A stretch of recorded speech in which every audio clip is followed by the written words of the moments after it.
Hi friends, welcome to ઈ જ્ઞાન mentor YouTube channel. આજનો આપણો ટોપિક છે જ્ઞાન સાધના સ્કોલરશિપ પરીક્ષા, જેમાં આજે આપણે ધોરણ 8ના વિજ્ઞાન વિષયના પરીક્ષામાં 100% પૂછાય તેવા આઈએમપી પ્રશ્નોની ચર્ચા કરવાના છીએ. વિડીયો શરૂ કરતાં પહેલાં જો તમે ચેનલ પર નવા હો તો ચેનલને સબસ્ક્રાઈબ કરજો અને બાજુમાં રહેલ બેલ આઇકનને પ્રેસ કરજો કે જેથી કરીને મારા નવા આવનારા વિડીયોનું નોટિફિકેશન આપના સુધી પહોંચતું રહે. તો જોઈએ મિત્રો આજનો વિડીયો. પ્રશ્ન પહેલો છે, નીચેના પૈકી કયું કૃત્રિમ ખાતર નથી? 4 ઓપ્શન આપેલા છે: યુરિયા, પોટાશ, એનપીકે કે પછી વર્મી કમ્પોસ્ટ. તો અહીંયા આ પ્રશ્નનો સાચો ઓપ્શન આવશે ડી, વર્મી કમ્પોસ્ટ, કારણ કે બાકીના જે 3 છે એ કૃત્રિમ ખાતર છે. પ્રશ્ન 2 છે, સિંચાઈનો મહત્વનો અને મુખ્ય સ્ત્રોત કયો છે? 4 ઓપ્શન આપેલા છે: નદી, તળાવ, કૂવો કે પછી વરસાદ. તો વિદ્યાર્થી મિત્રો, અહીંયા સિંચાઈનો મહત્વનો અને મુખ્ય સ્ત્રોત પૂછ્યો છે, એટલે સાચો ઓપ્શન આવશે ડી, વરસાદ, કારણ કે જો વરસાદ ન પડે તો નદી, તળાવ કે કૂવામાં પાણી હોઈ શકે નહીં. પ્રશ્ન 3 છે, અસમતલ ભૂમિ માટે કઈ સિંચાઈ પદ્ધતિ યોગ્ય છે? 4 ઓપ્શન આપેલા છે: ટપક સિંચાઈ પદ્ધતિ, માટલા પદ્ધતિ, ફુવારા પદ્ધતિ કે પછી ત્રણેય. તો અહીંયા આ પ્રશ્નનો સાચો જવાબ આવશે ત્રણેય, કારણ કે ભૂમિ અસમતલ હોય ત્યારે આ પદ્ધતિઓ ખૂબ જ કામ આવે છે. પ્રશ્ન નંબર 4 છે, નીચેના પૈકી કયા સૂક્ષ્મજીવો માત્ર યજમાન કોષમાં જ વિભાજન પામે છે?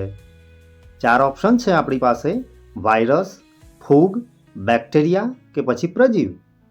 તો આ પ્રશ્નનો સાચો જવાબ આવશે એ, વાયરસ. પ્રશ્ન 5 છે, આથવણની ક્રિયા માટે કઈ ફૂગ ઉપયોગી છે? 4 અહીંયા ઓપ્શન આપેલા છે: ઈસ્ટ, મોલ્ડ, એસ્પરજીલસ કે પછી પેનિસિલિયમ. તો અહીંયા સાચો ઓપ્શન આવશે એ, ઈસ્ટ, કારણ કે આથો લાવવા માટે સૌથી અગત્યની જો કોઈ ફૂગ હોય તો તે ઈસ્ટ છે. પ્રશ્ન નંબર 6 છે, શીતળાની રસીની શોધ કયા વૈજ્ઞાનિકે કરી હતી? 4 ઓપ્શન છે: Edward Jenner, Alexander Fleming, Louis Pasteur કે પછી રોબર્ટ કોશ. તો અહીંયા આ પ્રશ્નનો સાચો જવાબ આવશે એ, એડવર્ડ જેનર. વિદ્યાર્થી મિત્રો, જે ભારતમાં આપણે શીતળા તરીકે ઓળખીએ છીએ એ રોગ માટેની રસી જો કોઈએ શોધી હોય તો તે હતા એડવર્ડ જેનર. પ્રશ્ન નંબર 7 છે, આથવણની શોધ કોણે કરી હતી? 4 ઓપ્શન છે: Edward Jenner, Alexander Fleming, Louis Pasteur કે પછી રોબર્ટ કોશ. તો આ પ્રશ્નનો સાચો ઓપ્શન આવશે બી, એલેક્ઝાન્ડર ફ્લેમિંગ. પ્રશ્ન નંબર 8 છે, પૃથ્વીના વાતાવરણમાં કેટલા ટકા નાઇટ્રોજન વાયુ છે? 4 ઓપ્શન છે: 72%, 76%, 78% કે પછી 71%. પ્રશ્નનો સાચો ઓપ્શન આવશે સી, 78%. પ્રશ્ન નંબર 9 છે, નીચેના પૈકી કયું એન્ટીબાયોટિક્સ છે? 4 ઓપ્શન આપેલા છે: સ્ટ્રેપ્ટોમાઇસિન, આલ્કોહોલ, હાઇડ્રોક્લોરિક એસિડ કે પછી સોડિયમ કાર્બોનેટ. તો અહીંયા આ પ્રશ્નનો સાચો જવાબ આવશે સ્ટ્રેપ્ટોમાઇસિન. પ્રશ્ન નંબર 10 છે, ચેપી રોગના ફેલાવા માટે મુખ્યત્વે શું જવાબદાર છે? 4 ઓપ્શન છે: કીડી, કરોળિયો, માખી કે પછી મચ્છર. તો અહીંયા વિદ્યાર્થી મિત્રો, ચેપી રોગની વાત કરવામાં આવી છે, એટલે અહીંયા સાચો ઓપ્શન આવશે સી, માખી. પ્રશ્ન નંબર 11 છે, કોલેરા શેના દ્વારા થાય છે?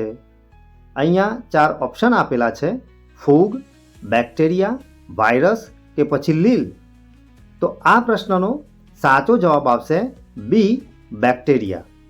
વિદ્યાર્થી મિત્રો, કોલેરાના ઘણા બધા પ્રકાર પણ છે અને એ મોટાભાગે બેક્ટેરિયા દ્વારા જ ફેલાતો હોય છે. પ્રશ્ન નંબર 12 છે, નીચેના પૈકી કયું પુનઃપ્રાપ્ય કુદરતી સંસાધનનું ઉદાહરણ છે? 4 ઓપ્શન છે: પેટ્રોલિયમ, કુદરતી વાયુ, સૂર્યપ્રકાશ કે પછી કોલસો. તો આ પ્રશ્નનો સાચો ઓપ્શન આવશે સી, સૂર્યપ્રકાશ. વિદ્યાર્થી મિત્રો, પુનઃ પ્રાપ્ય કુદરતી સંસાધન એટલે કે જે આપણને કાયમી ઉપલબ્ધ હોય, એટલે કે સૂર્યનો જે પ્રકાશ છે એ આપણને કાયમી મળવાનો છે. જ્યારે બાકીના 3 જે સંસાધનો છે એ બાકીના સમયમાં એટલે કે આવનારા સમયમાં એનો જે જથ્થો છે એ ખૂટી જવાનો છે.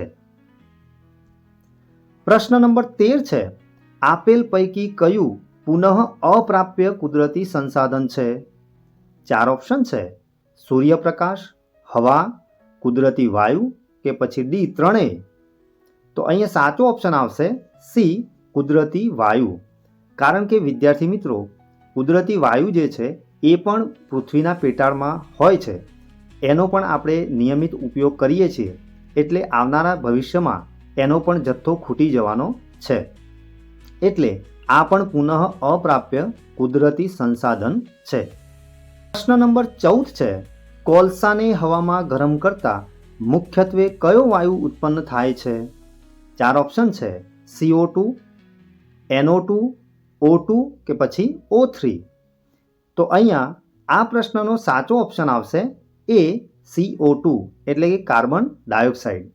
તો અહીંયા વિદ્યાર્થી મિત્રો, કોલસાને જ્યારે આપણે હવામાં ગરમ કરીએ છીએ ત્યારે એમાંથી ધુમાડો ઉત્પન્ન થાય છે, જેમાંથી આપણને કાર્બન ડાયોક્સાઇડ જોવા મળે છે. પ્રશ્ન નંબર 15 છે: નીચેનામાંથી કયા કોલસાનો લગભગ સંપૂર્ણ શુદ્ધ પ્રકાર છે? 4 ઓપ્શન આપેલા છે: કોક, કોલટાર, કોલગેસ કે પછી ડી, એ અને બી બંને. તો અહીંયા સાચો ઓપ્શન આવશે એ, કોક.